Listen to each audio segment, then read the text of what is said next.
Welcome to the Cheer Athlete. I want to give a big shout out today. Thank you so much for listening. For those of you that have subscribed and who have shared these episodes, this is about 2 years. So it's our 2 year birthday for the Cheer Athlete. And I'm so grateful for anyone who has listened, for all the guests that have been on. I am truly appreciative. I learn so much whenever I talk to a guest, and I really appreciate when people reach out to me and um, ask about stuff from the podcast. So thank you so much. I hope that this has been valuable for you, and I hope you enjoy it. And today we're going to talk about the book again because it's coming out, and I'm just trying to get the final edits in and get it formatted and uploaded, and it's good to go. Welcome to the Cheer Athlete Podcast, where we bring coaches, parents, and athletes expert tips and advice to help keep cheerleaders healthy, strong, and at the top of their game. Now let's go. So it's coming out pretty soon. My scheduled date is May 27th, and it will be on Amazon. So if you have any interest in that, let me know. I'll sign you up to let you know ahead of time. There'll be a link below that you can sign up just to be on an email list to know when it is launched in case it comes out a little bit sooner. So we're going to talk about my first main meaty chapter of the book, and this is called Falls Hurt, the Cost of an Injury. Um, I'm not going to read the entire chapter because sometimes I think that's a little boring, but I want to just give you a flavor for it. And then we'll dive into a little bit of what some common injuries are, which the book does go into. So the book is called Strength and Conditioning for the Cheer Athlete. It is about strength and conditioning, and why do we want to do that? And so I had to give some background. Why do we need to strengthen condition? Falls and preventing falls is one major reason to help prevent injuries and look at the cost of an injury. Kids can be out for a long period of time. They may not be able to progress in their stunts. They may need to miss competitions. And so the more we can build strength, have good mobility, but build quality strength, better our athletes are going to be. And so that's the main reason that I wrote this book is to provide a resource for that. My background is in functional strength and conditioning. I'm certified functional strength and conditioning coach. That's different than there is another certification out there that has similar letters, but mine's a functional strength training. So I look at exercise from function based. So squatting and deadlifting and pulling and pushing, and then carries, and there's a whole lot of things you can do for functional strength training. But that's where my background lies. And so this book kind of gives you a framework to include that. So I go through why it's important and what injuries are common in cheerleading. And I also then get into nutrition and mindset and rest and recovery, which nobody wants to hear about, but everybody needs to listen to. And then at the end, there's 9 chapters that kind of give a background as to why we should strengthen condition and what does that look like on a whole. And then the final chapter is putting it all together and building, bulletproof cheerleaders, and gets into the meat of what everybody wants. There are lots of exercises towards the end of the book. I list the exercises out, and I have videos that accompany them, and you can scan a QR code, and there's ways to kind of keep track of them as well. So I hope you pick one up. I hope you enjoy it when it does come out. I also would love your feedback, whether it be for the podcast or for the book. I love your feedback because one may give me some guidelines for if I choose to do this again. There's something therapeutic in really learning about it, even though it's taken me 5 years to get this published. But I really want to share information that's helpful for peer athletes, for parents, for coaches, to help you continue to improve your kids' athletic ability and prevent injuries in the process. So we're going to just read a little bit into this, some falls hurt and the cost of an injury. I think it's chapter 2. When I was coaching in Algonquin, a judge at a competition commented on our routine, falls hurt. And that always stuck with me because at first I was really annoyed, and my team was really annoyed when I used to always read the comments. First, I was annoyed, thinking she meant our scores. I mean, duh, of course falls hurt. They are also common in the cheer world. You work so that they don't happen in a competition or a game. They're going to happen. It's part of nature of learning a new skill. The difference is, falls don't have to be injurious if we're prepared. When we're not prepared, mentally and physically, injuries from mild to severe can and do occur. In this chapter, we'll go over some common injuries that occur in cheerleading. And then in subsequent chapters, we'll discuss ways to reduce that risk. When an injury occurs, there may be associated pain. Conversely, someone might have pain but not have an injury. They may just have a mechanical change that can be corrected easily. Pain and injury can lead to time out of practice or competition. It can contribute to time out of school. It may limit time spent with friends. When someone is injured, they may be cranky at home, thus affecting family relationships. When not treated or addressed and improved, depression and anxiety can set in. Injuries may be minor, but they can have catastrophic effects on an athlete's well-being. And falls really do hurt. Some common cheerleading injuries. My research in 2016, Laura Turner and Janine Elkins, 2016, showed that most cheerleading injuries occurred during practice. This may be for lack of proper equipment, poor supervision, or likely that cheerleaders were learning new skills. Generally, on the sidelines or on a competition mat, people are performing the skills that they can do solidly. In practice is where cheerleaders try new things, and sometimes injury will occur. Learning a new skill to mastery involves error at times. It's how our brain learns. You make a mistake, you try again until the correct movement is achieved. And then you do it again and again and again. At this point, fatigue sets in and more injuries are likely to occur. Being aware of when this is happening is one important way to reduce overall injuries. Traumatic versus overuse injuries.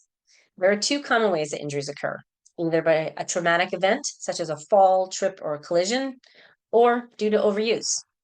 Overuse injuries are defined by the Mayo Clinic as a muscle or joint injury, such as tendonitis or stress fracture, that occurs due to repetitive trauma. Training errors can occur when someone does too much too fast and therefore strains the muscles and tendons and bones and leads to overuse. Technique errors occur when someone has poor form and thus creates abnormal stress on the structures, again leading to overuse. Ankle sprains. The research found that the most common injury in cheerleading was an ankle sprain. This is my research. They generally occurred in all-star cheerleaders when coming out of a tumbling pass or if someone stepped off the mat wrong. A lateral or outside ankle sprain generally happens when the foot rolls in and outside of the ankle rolls out. So it moves in different opposing positions. Healthcare professionals grade the sprains on a scale of 1 to 3, where 1 is mild, 2 is a little bit more severe, and 3, there's a complete tear of the ligament. Ligaments provide feedback to our brain that helps to determine where our bones are in space. When ligaments are overstretched, they signal the brain to stop the motion, and our bones course correct to prevent a fall or a tear. When we roll our ankle too far, it will create this tear in the ligament. When ligaments are torn, it will create pain and swelling, which will then limit the movement of the ankle. If swelling lingers and becomes chronic, it will contribute to decreased strength of the muscles that help to do the movement of the bone. Ligaments can heal if they're outside a capsule, which they are on the ankle, but they never really regain their full strength and contractile properties, therefore restoring normal motion of the joints.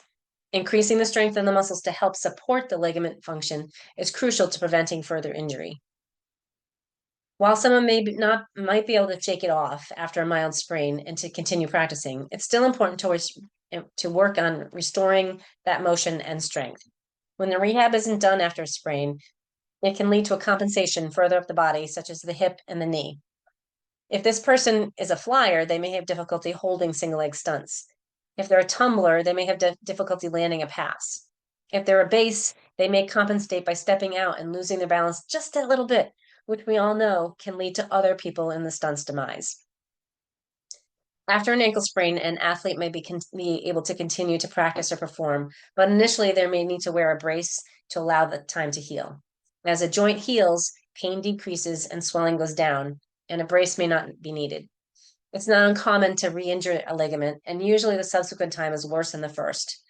The worse the tear, the bigger the need for outside stability. But again, rehab and consistent work to maintain the joint integrity can help prevent a bigger injury, such as a fracture, which would require a longer time out of practice. Yes, ankle sprains are a relatively benign injury. However, if not managed properly, this traumatic injury can lead to repetitive strains and bigger traumatic injuries. Ankle sprains can be reduced by working on normalizing joint mechanics and by ensuring good supporting strength around the ankle, hip, and core. A brace may be helpful to allow a cheerleader to stay in the game, but doing work to build mobility and strength will prevent further injury. Ankle sprains may be relatively benign unless there's a fracture along with it, but if left untreated, flyer will compensate with their pelvis, their hip, or core to help stabilize. A base may not be able to set correctly or will have difficulty staying under the flyer for small corrections, and these may lead to bigger injuries should a fall occur. That's the section on ankle sprains. I then got into high hamstring pulls and low back pain. Those are the more common injuries in cheerleading, as well as concussions. And concussions really are the biggest risk these days and the biggest injury, and they often go unseen. We can dive into more, and I think I have a couple of different episodes on concussions to go back and look at. You really have to pay attention when someone is coming back, that they are able to participate without worsening of symptoms, that they're not having headaches, that they're not dizzy, that they're not having vision changes. It can really throw things off. My dad recently had a fall and landed on his face, and pretty banged up. He does not have any internal bleeding, so on MRI, or he didn't have an MRI, a CAT scan, there's nothing to see. And he didn't lose consciousness, but he developed, after 3 or 4 days, a fever, a sporadic fever. And he was kind of weak when he was having lunch. So we think he aspirated, he developed a pneumonia. This is a week ago. He developed a pneumonia and spiked a temperature, and then also had some other complications in there. So there's a lot going on with my dad. But I I asked the doctor a number of times, do you think he has a concussion? Do you think there's a bleed inside his head? And I didn't see anything on this CAT scan. But he's had some trouble sitting up, which he was able easily to do before. And he's holding his legs better, but he's not doesn't have that quite trunk control. Now it's getting better, and you know, thankfully he's going to improve and be better. But I still question, did he have some traumatic brain injury like a concussion? And again, not a bleed, but it's enough to just throw him off. So it's something to monitor. And then because I am who I am and I'm obnoxious like this, continuing to ask and making sure. And again, he's improving. Sometimes cheerleaders don't report what they're feeling. So it's up to us as coaches and parents to really pay attention.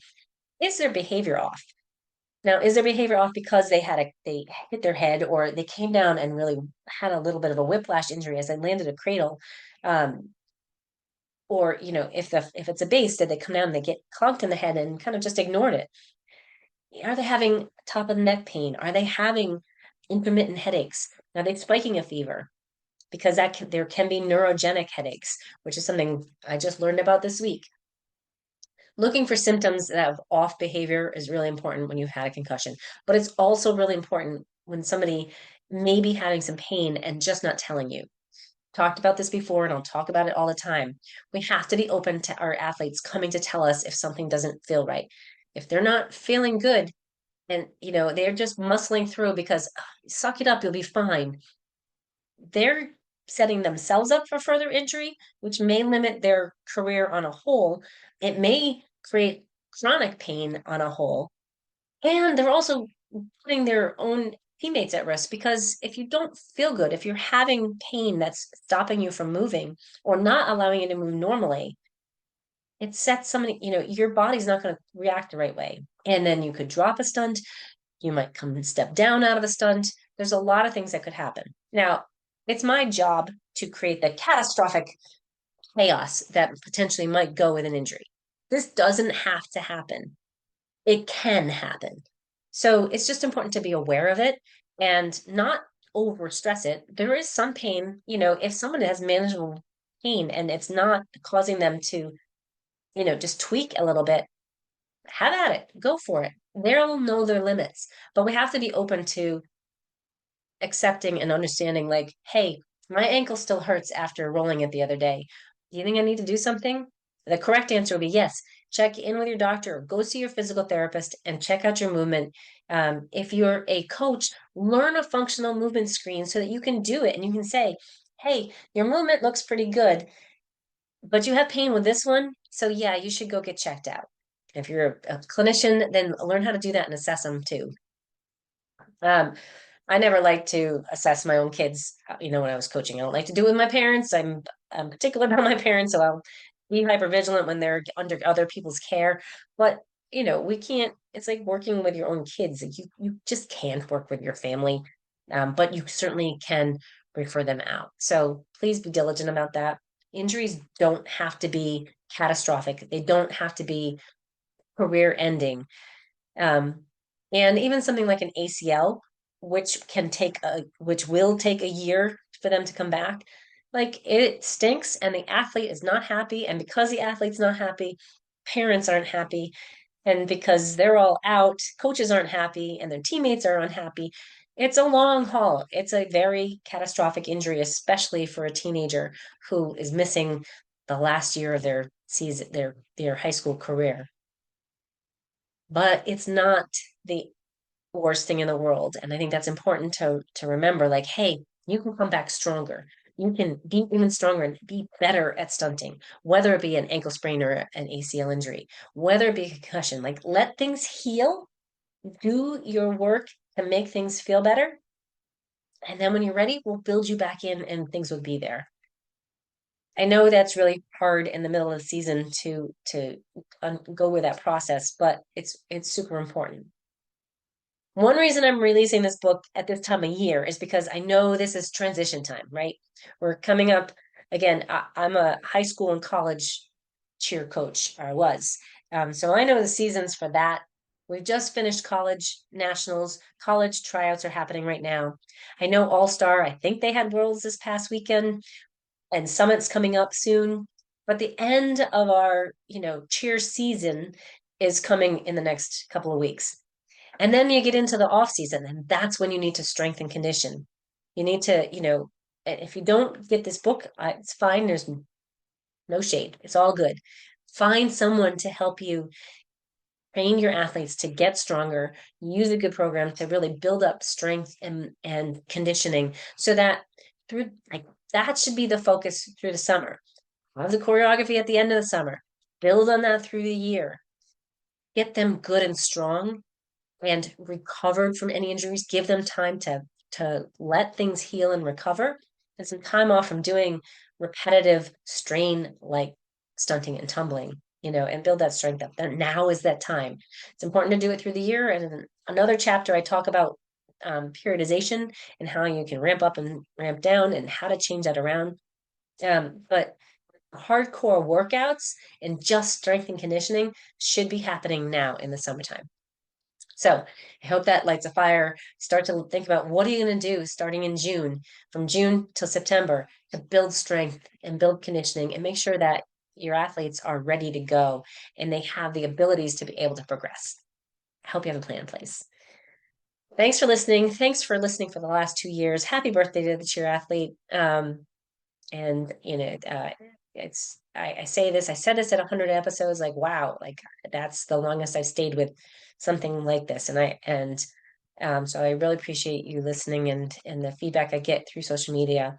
And I'm always open to questions or suggestions. So please have at it. All that stuff is in the show notes. And I will talk to you next week. Enjoy it. Don't forget, when in doubt, breathe out. Take life one step at a time. You can do anything you put your mind to, and you're responsible for your own vibes. So go get the day.